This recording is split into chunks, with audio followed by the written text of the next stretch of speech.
Chapter 9. Friday. The sound of the glass shattering echoed like tiny bells as the front windows exploded.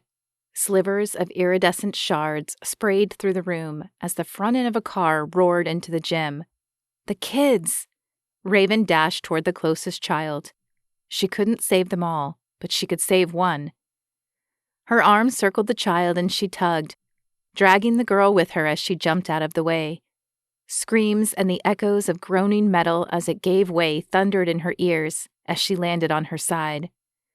Pain flared in her hip and licked greedily up and down her side like a ravenous lion, but she was safe, and the girl was safe. She glanced down to assess the girl's injuries and screamed. There was no girl, but in her arms she held the karate gi the girl had been wearing. As if it were a snake, she dropped it and backed away. Where had the girl gone? And then other screams joined Raven's. She looked up and realized women all around the gym were screaming, but they weren't screaming at the car, a silver Tesla that had come to a stop halfway across the floor and now billowed smoke from beneath the hood. No, they were screaming as Raven had, with clothing clutched in their hands. She looked around and realized there were no more children in the gym, only adults. Where had the children gone? "Is everybody okay?" Brian yelled from the side of the gym.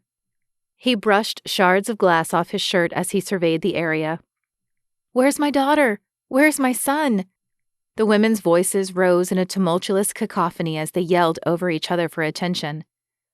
Raven assessed her injuries as she stood. Her ankle screamed in protest as she tried to put weight on it, and she leaned on a nearby bag for support. Sprained? More than likely. Her hip throbbed from the fall, and a few minor cuts dotted her arms and legs. She'd be sore, but she was okay. With slow, limping steps, she made her way over to the car. No one else seemed concerned about the driver at all. But she supposed that was to be expected with all the missing children. "Are you hurt?" she asked when she reached the driver's side. His window was shattered, and his face lacerated. He blinked at her as if trying to bring her into focus. "There was no one there." "What? What do you mean?" "In the car, coming at me. I swerved to avoid hitting them, but there was no one there. How does a car drive itself?" Raven gasped and shot up in bed. Her heart pounded in her chest as she looked around her darkened room. Shadows still blanketed the area. Night had not yet surrendered to the day. She glanced at her alarm clock. The red numbers read 4:58. Not again. Why did she keep having this nightmare? Children gone, drivers vanished. Had she watched something crazy on television last night? No, she'd been too tired after her workout. Nor had she eaten anything crazy. Chicken and salad like always.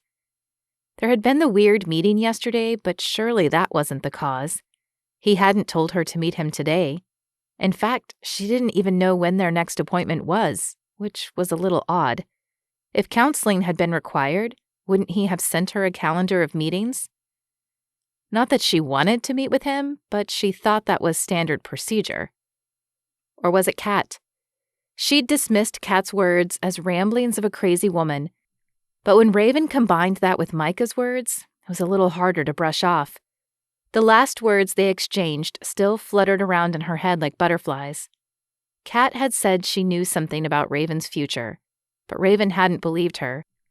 However, now there were dark shapes appearing nearly every day, a crazy guy who claimed he was her counselor, and weird, vivid dreams. If Kat knew something about her future, then maybe it was time Raven found out what. Kat stared at her computer screen as she thought of what to say next.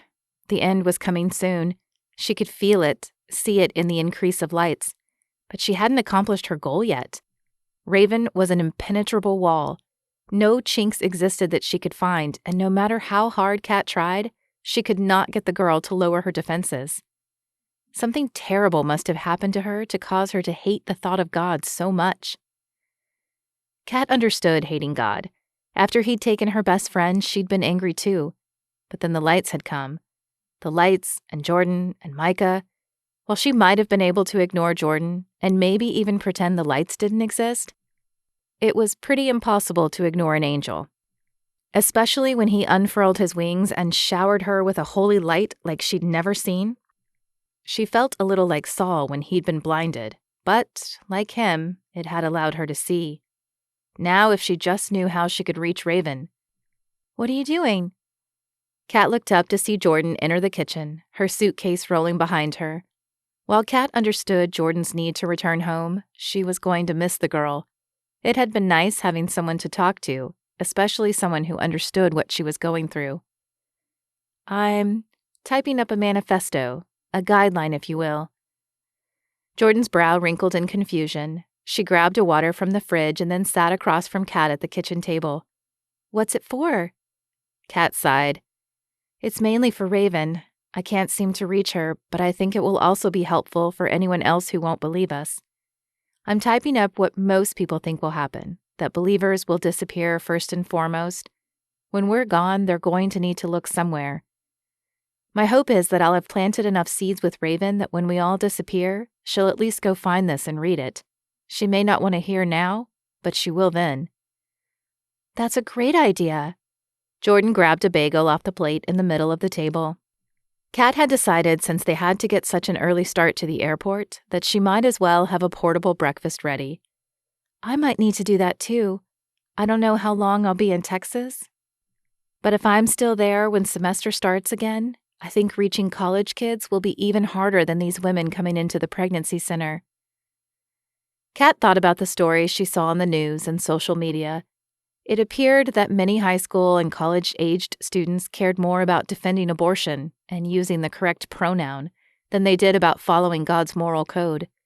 But surely there were still some who believed in the right and wrong detailed in the Bible, who feared hell and wanted to live a life pleasing to God. You might be right, but I'm sure there are some amazing younger people like yourself. You attended a church back there, didn't you? Jordan brushed a strand of her blonde hair behind her ear. "Yeah, a lot of good people went to my church, but there were others, even at church, who definitely did not agree with my view of Jesus. They called me a bigot, a hater, and basically told me that Jesus loves everyone.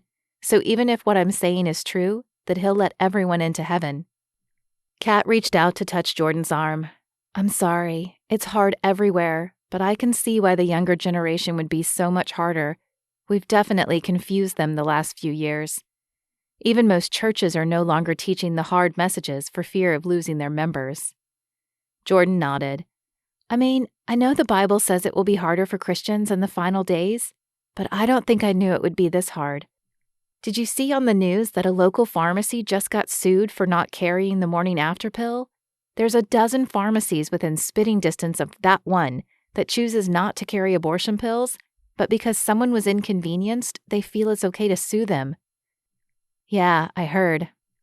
Stories like these were becoming the norm instead of the outliers.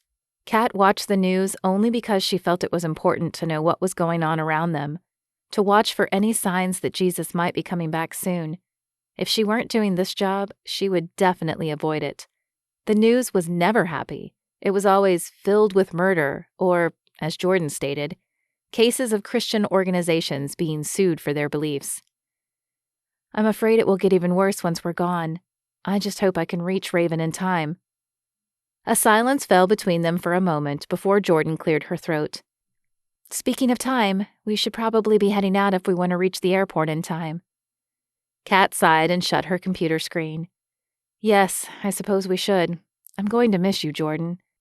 Jordan's bottom lip folded under as her eyes grew misty. "I'm going to miss you too, but we can keep in touch." She held up her cell phone and wiggled it. "At least we have these." "That we do." The irony of it was not lost on Kat. Technology was separating people from God, stealing their time and attention.